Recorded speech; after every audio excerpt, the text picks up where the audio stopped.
जय हिंद। स्वागत है आपका हमारे चैनल में फिर से। क्वेश्चंस हैं हमने सेलेक्ट किए हैं, उनको आज हम लोग करेंगे। तो देखिए, which of the following number is largest among all. निम्न में से सबसे बड़ी संख्या कौन है? 0.7 पहला ऑप्शन, दूसरा ऑप्शन है 0.7 बार, और तीसरा है 0.07 ओनली 7 पे बार, और चौथा है 0.07 दोनों पे बार है, 07 पे बार। तो आइए पहले समझ लेते हैं कि इस बार जो है, ये जो लाइन दी गई है, इस लाइन का मतलब क्या होता है। ये लाइन इंडिकेट करती है कि जिस भी डिजिट पे, मतलब जिस अंक पे ये होगा, वो अंक क्या करेगा, डेसिमल में, दशमलव में वो अंक क्या करेगा, बार बार रिपीट करेगा। अब जैसे यहाँ पे देखिए 0.7 बार, इसका मतलब होता है 0.7। ये जो 7 है ना, ये 7 बार बार रिपीट कर रहा है। इसकी जो रिपीटिंग है वो कितनी है, इनफाइनाइट टाइम है। कितनी है, इनफाइनाइट टाइम्स है।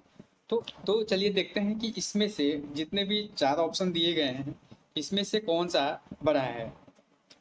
देखिए 0.7, 0.7 की जो वैल्यू हो जाएगी वो 0.7000 डॉट डॉट डॉट। और जैसे हमने बताया कि सेकेंड ऑप्शन देखिए 0.7 बार है। तो हमने आपको बताया था कि जिस डिजिट पे बार होगा, जिस अंक पे बार होगा, वो अंक क्या करेगा, बार बार रिपीट करेगा। तो यहाँ पे इसकी जो वैल्यू हो जाएगी वो 0.777 dot dot dot dot dot dot का मतलब कि 7 बार बार रिपीट कर रहा है, वो इनफाइनाइट टाइम तक आएगा। कहाँ तक आएगा, इनफाइनाइट टाइम तक आएगा। वैसे ही सी में देखिए 0.07 पे बार है, केवल 7 पे बार है। तो इसलिए जो जीरो है वो जीरो ही रहेगा और 7 बार बार रिपीट करेगा। वैसे ही डी में देख लीजिए 0.07 बार, मतलब कि 07 दोनों पे बार है, 07 पे बार है, तो ये इसलिए 07070707 बार बार रिपीट करेगा। अब यहाँ से आप फाइनली डिसाइड कर पा रहे होंगे कि इसमें से कौन सी बड़ी है।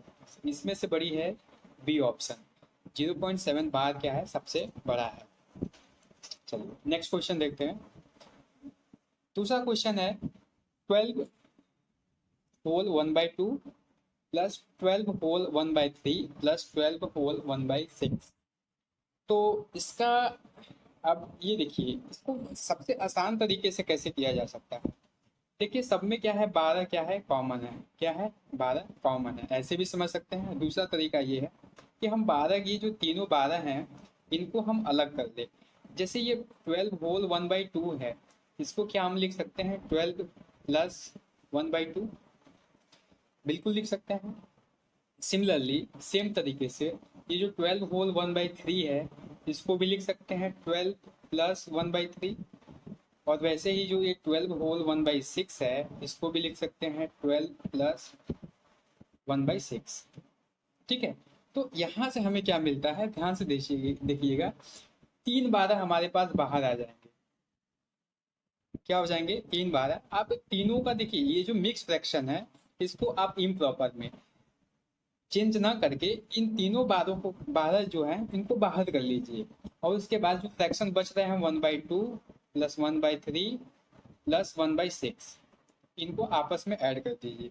देखिए 2 3 और 6 का जो एलसीएम होगा वो क्या होगा, 6 होगा। और यहाँ पे क्या होगा, ये 3, ये 2 प्लस ये 1। अब देखिए 12 3 36, तो ये हो गया। और साथ में क्या होगा, 3 2 5 1 6। यहाँ पे देखिए 3 2 5 1 6, 6 बटा के 6 मतलब 1, 36 और 1 कितना हो जाएगा, 37। तो यहाँ पे बी ऑप्शन सही है, बी ऑप्शन सही है। देखिए इससे आपको ज्यादा समझ में आएगा। देखिए हमने क्या किया, तीनों 12 को एक तरफ कर लिया यहाँ पे, और 1/2 1/3 1/6 को अलग कर लिया। ये 12 12 12 क्या हो गए, 36 हो गए। ये 12 12 12 36 हो गए। और यहाँ पे हमने तीनों का एलसीएम लिया तो कितना आया, 6 एलसीएम आया।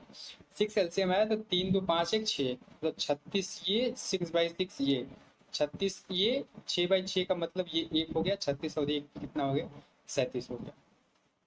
नेक्स्ट क्वेश्चन देखिए, what is the square root of 8 plus 2 root 15। 8 plus 2 root 15 का स्क्वायर रूट क्या होगा, वर्गमूल क्या होगा। तो जैसे कि रूट 25 का क्या होता है, 5 होता है वर्गमूल, वैसे ही इस नंबर का आपको बताना है। इस नंबर का बताने के लिए आपको मैं एक छोटा सा ट्रिक बताता हूँ, थोड़ा सा समझिएगा। अगर ये 2√15 जो वाला केस है, अगर 2√64 2 रूट कुछ भी हो, तो जहाँ पे 2 रूट वाला है उसको आपको 2 फैक्टर में बदलने हैं। उसके जैसे √15 है, तो ये जो 15 है ना, इसके 15 के 2 फैक्टर बनाने हैं। 2 फैक्टर ऐसे बनाने हैं कि इनको प्लस या माइनस करने पे, इनको प्लस या माइनस करने पे ये जो 8 वाली वैल्यू है वो आनी चाहिए। देखिए 5 × 3, 5×3 = 15, और 5 और 3 कितना होता है, 8 होता है। तो इसलिए इसलिए ये √5 + √3 इसकी क्या हो जाएगी, करेक्ट वैल्यू हो जाएगी। आइए जरा इसको दूसरे तरीके से भी समझते हैं। ये जो 8 है, क्या इसको हम लिख सकते हैं 5 + 3, 5 और 3 में लिख सकते हैं? अरे भाई क्यों लिख सकते हैं, क्योंकि ये जो 15 है ना, 15 को हमने बताया कि आपको 2 फैक्टर बनाने, ऐसे बनाने हैं कि इनका प्लस करने पे या माइनस करने पे, ये जो फैक्टर हैं इनको या तो प्लस करने पे या तो माइनस करने पे इस 8 के बराबर आना चाहिए। कितना आना चाहिए, 8 के बराबर आना चाहिए। तो ये 5×3 = 15 होगा। कितना होगा, 5×3 = 15 होगा। इसीलिए हम क्या करते हैं, 5 + 3 के फॉर्म में लिख लेते हैं। क्या, फिर देखिए ध्यान से, ये जो 5 है, इस 5 को √5 का स्क्वायर कर सकते हैं, और इसको √3 का स्क्वायर कर सकते, लिख सकते हैं, क्योंकि √3 का स्क्वायर भी 3 ही आएगा और √5 का स्क्वायर भी क्या आएगा, 5 ही आएगा। ठीक है, तो यहाँ से आपको एक चीज दिख रही है कि ये a² बन जा रहा है, ये b² बन जा रहा है, और यहाँ पे ये जो √15 है इसको √5 और √3 के फॉर्म में लिख सकते हैं, क्योंकि √5 a है, √3 जो है वो आपका b है। तो यहाँ पे देखिए a² + b², यहाँ पे देखिए प्लस छूटा हुआ है, a² + b² + 2ab का फॉर्म बन रहा है, जिसको हम बोलते हैं a + b का होल स्क्वायर। तो यहाँ से आपको समझ में आया कि a क्या है, √5 है, b क्या है, √3 है, इन दोनों का स्क्वायर। क्योंकि हमको रूट स्क्वायर निकालना था, इनको वर्गमूल निकालना था, ये स्क्वायर हट जाएगा, इसलिए √5 + √3 आपका आंसर आएगा। नेक्स्ट क्वेश्चन देखते हैं। Running at a speed of 60 km/h, a train passed through a 1.5 km long tunnel in 2 minutes. What is the length of the train? एक रेलगाड़ी 60 किलोमीटर प्रति घंटे के रफ्तार से 1.5 किलोमीटर लंबी नहर को 2 मिनट में पार करती है, तो रेलगाड़ी की लंबाई क्या होगी? ऑप्शन आपके पास 4 हैं, 250 मीटर, 500 मीटर, 1000 मीटर और 1500 मीटर।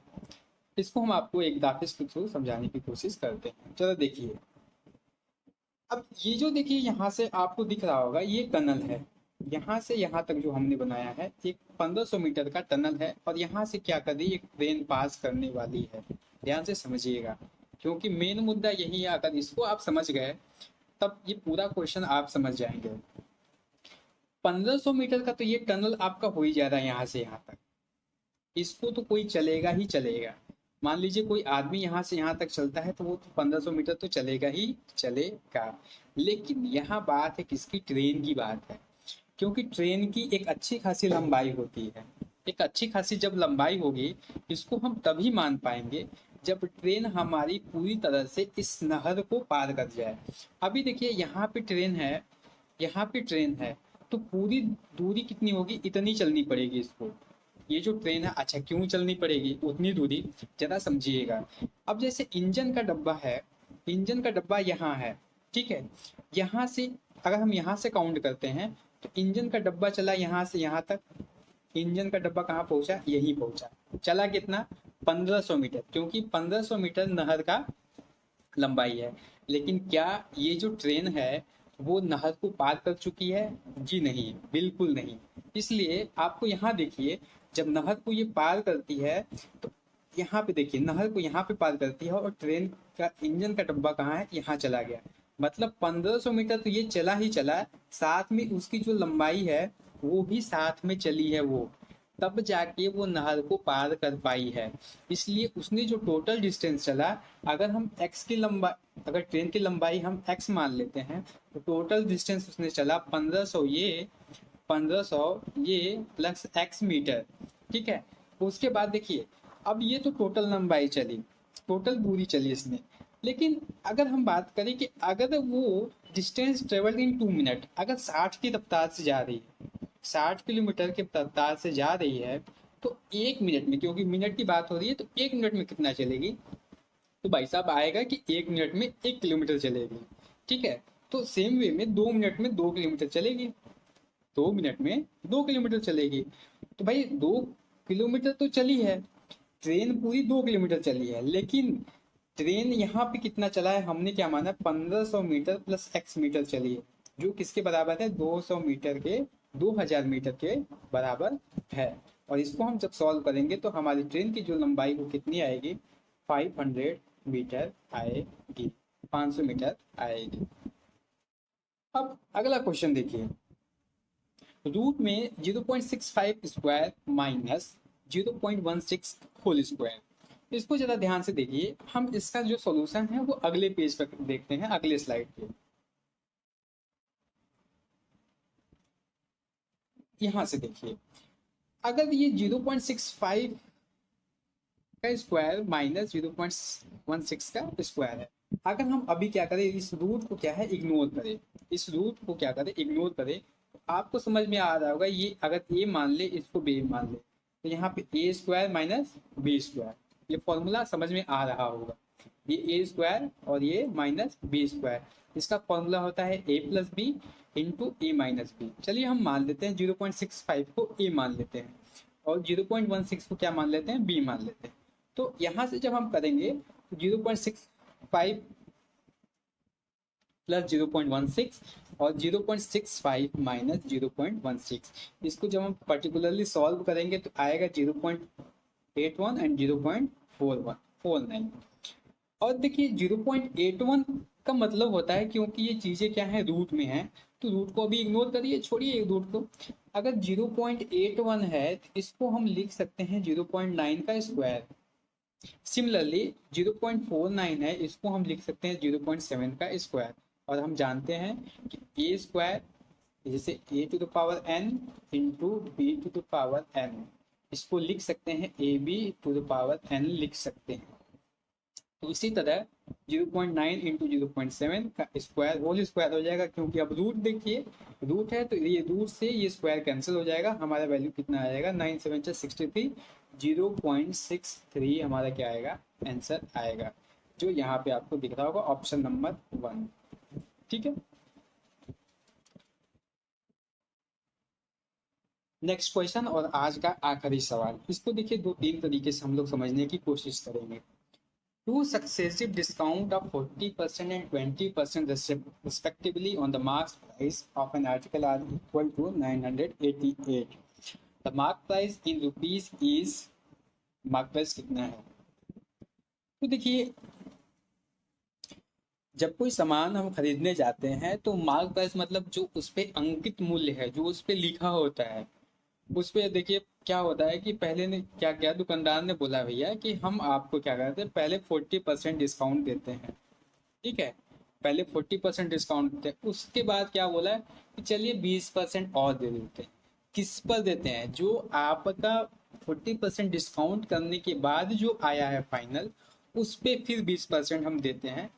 तो फाइनली आपको कितना डिस्काउंट मिला, ऐसे भी सवाल पूछते हैं, और कितने परसेंट का डिस्काउंट मिला, कैसे मिला, उनको सारे देखिए कई तरीके से हम समझेंगे इसको।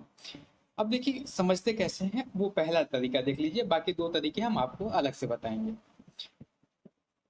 फर्स्ट मेथड देखिए, पहला तरीका, अगर मार्क प्राइस जो है वो हम अगर मान लें 100 रुपए है, कितने हैं, 100 रुपए में, क्योंकि सारी चीजें 100 में चल रही तो 100 में अभी चल रहे हैं।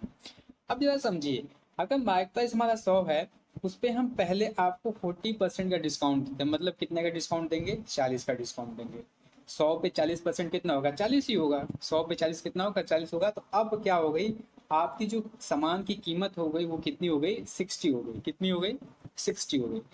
अब फिर कहता है दुकानदार कि अब भैया अब इस 60 पे फिर से हम आपको 20% डिस्काउंट देते हैं। कितना देते हैं, 20% डिस्काउंट देते हैं। तो इस 60 का जो 20% होगा वो कितना हो जाएगा, 6 गुना के 12, कितना हो जाएगा, 12 रुपए और आपको डिस्काउंट मिल गए। कितने मिल गए, 12 रुपए। तो मतलब 60 रुपए में से 12 रुपए और माइनस कर दें तो कितना हो जाएगा, 48। मतलब फाइनली जो उसका दाम था 100 रुपया, वो कितना आ गया, 48 पे आ गया। कितना आ गया, 48 पे। तो डिस्काउंट कितना मिला आपको, 100 में से 48 घटा देंगे तो कितना आ जाएगा, 52 रुपए का कितना मिला, 52 का डिस्काउंट मिला। लेकिन क्वेश्चन में कहता है कि भैया ये 52 नहीं है। क्या है? ये 52 नहीं है, कितना है? 988 है। ये 52 नहीं है, कितना है? 988 है। तो ये कुछ ना कुछ गुने पे सेट होगा। मतलब 52 को कितना गुना कर दें कि 988 आएगा। 52 को कितना गुना कर दें कि 988 आएगा। आई थिंक ये 19 गुना जाएगा। कितने गुना जाएगा? 19 गुने ये जाएगा। क्वेश्चंस में जब एक बार वैल्यू कुछ ना कुछ गुने पे जब सेट हो जाती है तो हम उतने ही गुने पे सारी वैल्यू ले जाते हैं। हमसे क्या पूछा है सवाल? हमसे पूछा है मार्क प्राइस। मार्क प्राइस कितना है? 100 है। लेकिन 100 नहीं, ये भी कितना हो जाएगा? 19 गुना हो जाएगा। कितना आएगा? 1900 आएगा। हमारा आंसर कितना आएगा? 1900 आएगा। ऐसे ही अगर ये पूछता कि 40% डिस्काउंट देने के बाद 40% डिस्काउंट देने के बाद कितना उसका प्राइस रहता है, कितना सेलिंग प्राइस रहती है, तो इसको भी आप 19 गुना कर दीजिए। कितना कर दीजिए? 19 गुना कर दीजिए। सेम तरीके से अगर ये पूछता है कि फाइनल हमारी जो प्राइस कितनी होगी, उस कितनी है? 48। 48 नहीं, इसको भी 19 गुना करिए, ये आपका फाइनल रिजल्ट निकल के आएगा। मतलब कि जो एक बार वैल्यू अगर सेट हो जाती है हमारे क्वेश्चंस में, तो उतने गुने पे हम सारे को ले जाते हैं। अब चलिए देखिए दूसरा तरीका समझते हैं रेशियो मेथड से। देखिए मेथड हम सेकेंड अब समझने जा रहे हैं। Ratio method. 40% की वैल्यू कितनी होती है? इसको 4/10 मान ले। और 20% की वैल्यू कितना मान ले? 2/10। अब यहाँ से समझिएगा 4/10 और 2/10। अगर 4/10